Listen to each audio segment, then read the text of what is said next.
ভাৰত চৰকাৰৰ এটা সৰ্ববৃহৎ প্ৰকল্প যে 4-লেনযুক্ত ঘাইপথ সম্প্ৰসাৰণৰ যি কাম, সেই কাম আচলতে 2014 চনৰ পৰা আজি 2024 চন প্ৰায় পাৰ হ'ব হ'ল, প্ৰায় 10টা বছৰ। এই 10টা বছৰ আচলতে কেনেকুৱা ধৰণৰ কাম হ'ল, কিমান উন্নয়ন কৰিলে, ৰাষ্ট্ৰীয় ঘাইপথ প্ৰাধিকৰণ নামৰ যিটো চৰকাৰী বিভাগটোৰ তত্ত্বাৱধান কৰি থকা আচলতে এই যিটো কাম আচলতে কিমান আগবাঢ়িল, তাৰ যদি আমি খতিয়ান লওঁ আচলতে সকলোৰে চকু কপালত উঠিব যে উন্নয়ন ইমানেই হ'ল যে ঘাইপথ ইমানেই নিৰ্মাণ কৰিলে ইজনৰ পাছত সিজন মাত্ৰ পথচাৰী মৰিলে আৰু ইটোৰ পাছত সিটো কোম্পানী আচলতে ইয়াত কাপোৰ সলালে। তাৰ বাহিৰে কোনো ধৰণৰ আচলতে উন্নয়ন নাই। আজি 10 বছৰৰ পাছৰ যদি আমি ভিজুৱেলছ দেখাওঁ আৰু আপোনালোকে যদি উজনি মোৱা হয় তেতিয়া নিজেই অনুভৱ কৰিব পাৰিব, বিশেষকৈ যোৰহাটৰ অজন্তা বাইপাছৰ পৰা জাজিলৈকে যিটো অংশ, এই অংশটোৰ মূলত কাকজান, চতাই, তিয়ক এই যিবোৰ অঞ্চল, এই অঞ্চলবোৰৰ মাজেৰে আচলতে আজিৰ তাৰিখত পথচাৰী যাব পৰা এটা অৱস্থাত নাই।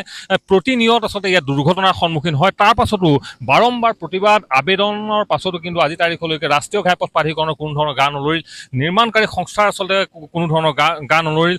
মুখ্যমন্ত্ৰীয়ে কিছু দায়সৰা মন্তব্য ইটোৰ পাছত সিটো আচলতে যদি ইবাৰ কয় খৰালিত হ'ব, ইবাৰ কয় বাৰিষাৰ পাছত হ'ব, কেতিয়া প্ৰকৃততে হ'ব আৰু এই লৈ ইতিমধ্যে এই যে স্থানীয় লোক আচলতে ব্যতিব্যস্ত হৈছে, কিয়নো কিমান দুৰ্ঘটনা সহিব, কিমান আচলতে ধূলি বালিৰ সৈতে সকলো লোক জীৱন অতিবাহিত কৰিব।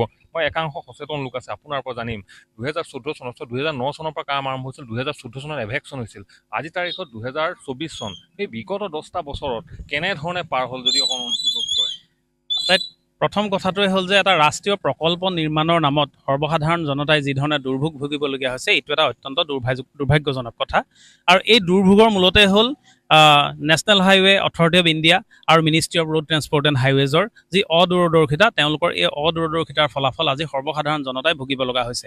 আৰু আমি এজন সাধাৰণ নাগৰিক হিচাপে অনুভৱ কৰোঁ যে তেওঁলোকে ৰাস্তাটো যি ধৰণে নিৰ্মাণ কৰিছে, এনেধৰণৰ ৰাস্তা নিৰ্মাণ কৰিবলৈ IIT ইঞ্জিনিয়াৰ বা NIT ইঞ্জিনিয়াৰ কোনো প্ৰয়োজন নাই।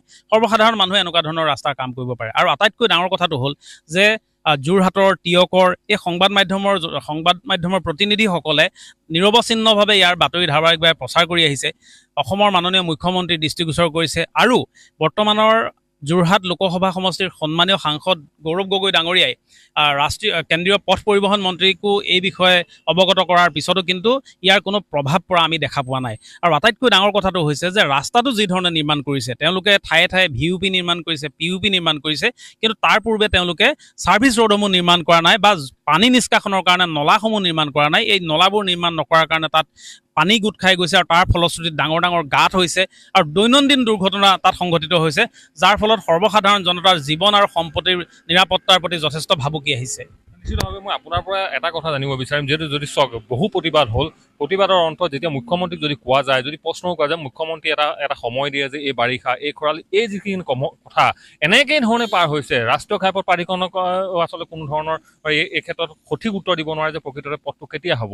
এইসমূহ নিৰ্মাণকাৰী সংস্থাক কোনে নাকি লগাব? আচলতে যিটো পথ নিৰ্মাণ কৰিছে তাকো অনিয়ম, নলা বনাইছে, ভাঙিছে, পুনৰ বনাইছে, কেনেধৰণে চলিব আচলতে? এইটোৱে আটাইতকৈ দুৰ্ভাগ্যজনক কথা যে এই নিৰ্মাণকাৰী সংস্থাসমূহক নাকি লগাব কোনে? আচলতে যিটো বিভাগে নাকি লগাব বুলি আমি আশা কৰিছিলোঁ, সেই বিভাগটোৱে হৈছে কেটেলামৰা বিভাগ। সেইটো হৈছে NSIDCL। আৰু NSIDCLৰ যিসমূহ বিষয়া আছে, বিষয়াসকলে কেনেকুৱা কি কথাত এই যিসমূহ নিৰ্মাণকাৰী সংস্থা আছে, নিৰ্মাণকাৰী সংস্থাসমূহ কি কাৰণে তেওঁলোকে নাকি লগাব পৰা নাই, এইটো অতি ৰহস্যজনক বিষয়। আমি ছাত্ৰ সন্থাই বহু সময়ত প্ৰতিবাদো কৰিছিলোঁ, পথ অৱৰোধৰ ধৰণে কাৰ্যসূচী আমি গ্ৰহণ কৰিছিলোঁ, কিন্তু সেইটো সময়ত প্ৰশাসনে আমাক ৰঙা চকু দেখুৱাইছিল, কেছ দি পেলাই জেলত ভৰাই দিয়াৰ তেওঁলোকে ভাবুকি দিছিলে। আমি প্ৰশাসনক প্ৰশ্ন কৰিব বিচাৰিছোঁ, আপোনালোকে আমি প্ৰতিবাদ কৰিলে আপোনালোকে ৰঙা চকু আমাক দেখায়, কিন্তু এই নিৰ্মাণকাৰী সংস্থা আৰু এই বিভাগসমূহৰ ওপৰত আপোনালোকে কিয় ৰঙা চকু দেখাব পৰা নাই? এই বিভাগসমূহে যিটো চূড়ান্ত দুৰ্নীতি আৰু চূড়ান্ত অনিয়মেৰে যি ধৰণে কাম কৰি আছে, এই ক্ষেত্ৰত আপোনালোকে কিয় ব্যৱস্থা গ্ৰহণ কৰিব পৰা নাই? নিৰ্মাণকাৰী সংস্থাসমূহে ইয়াত PUP VUP নিৰ্মাণ কৰিছে।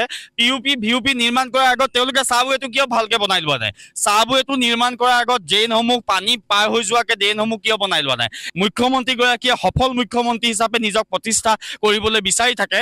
আমি তেখেতক সফল মুখ্যমন্ত্ৰী বুলি তেতিয়াহে জনাম যেতিয়া এই ক্ষেত্ৰত তেখেতে গুৰুত্বপূৰ্ণ ব্যৱস্থা গ্ৰহণ কৰিব আৰু এই নিৰ্মাণকাৰী সংস্থা নিৰ্মাণকাৰী বিভাগটোৰ ওপৰত যেতিয়া তেওঁ নাকি লগাব পাৰিব, আমি তেতিয়াহে তেখেতক সফল মুখ্যমন্ত্ৰী হিচাপে আমি তেখেতক জানিব পাৰিম। নিশ্চিতভাৱে ধন্যবাদ জনাইছোঁ। মই আপোনাৰ পৰা মই কিছু কথা জানিব বিচাৰিম। এটা কথা ক'ব লাগিব, অসমত মুখ্যমন্ত্ৰীজনৰ যিটো পদক্ষেপ হ'ব লাগিছিল 4 লেনক লৈ, তেখেতৰ পদক্ষেপটো একেবাৰে তুলুঙা।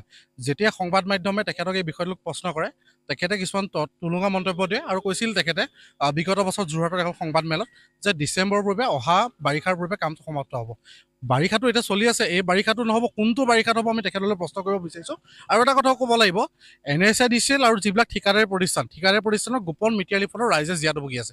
ব্যাপক কমিশ্যনাৰ্ছৰ অংশত আগতে যিকেইটা কোম্পানী আছিল, আইচোলেক্স, GDCL বা লিংকন ডিগনিটি, কেইবাটাও 5-6টা কোম্পানী ইতিমধ্যে কাপোৰ সলনি কোম্পানী গুচি যাব লগা হ'ল ঠিকাদাৰী প্ৰতিষ্ঠান আৰু NSIDCL ব্যাপক যিবিলাক মিতিয়ালীৰ কাৰণে, আৰু ইয়াৰ জীয়াতু ভুগি আছোঁ ৰাইজে। আমি আশা কৰিম অসমৰ মুখ্যমন্ত্ৰীগৰাকীৰ হাতত যিহেতু এই বিভাগটো নাই, যিগৰাকী মিনিষ্ট্ৰী অফ ট্ৰেন্সপৰ্টৰ মাননীয় মন্ত্ৰী নীতিন গাডকাৰী, তেখেতে অতি সোনকালে এক দৃঢ় পদক্ষেপ লওক, কিয়নো তেখেতৰ দিনত অসমৰ বাহিৰত ভাৰতৰ বিভিন্ন ঠাইত এক্সপ্ৰেছ হাইৱে বনিছে, 6 লেন বনিছে, কিন্তু এই 10 বছৰে উজনিৰ হৃদপিণ্ডস্বৰূপ সাতৰিস্বৰূপ ৰাষ্ট্ৰীয় ঘাইপথটো আজিলৈকে নিৰ্মাণ কৰিব নোৱাৰাটো পথ পৰিবহণ মন্ত্ৰীকে এটা বিফলতা বুলি ক'ব লাগিব। নিশ্চিতভাৱে ধন্যবাদ জনাইছোঁ। আৰু এয়া হৈছে সাধাৰণ ৰাইজৰ পথচাৰী আচলতে বক্তব্য, কিন্তু ঘটনা এইটো হ'ল যে কেতিয়া হ'ব এইটো পথ।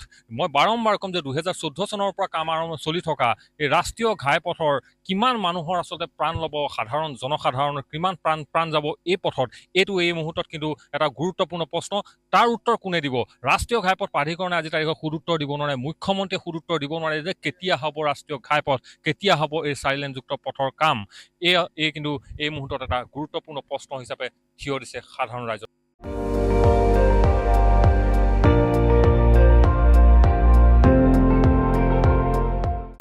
আপুনি চাই আছে ND24, সৰ্বশ্ৰেষ্ঠ নহয় সৰ্বোত্তমৰ দৌৰত।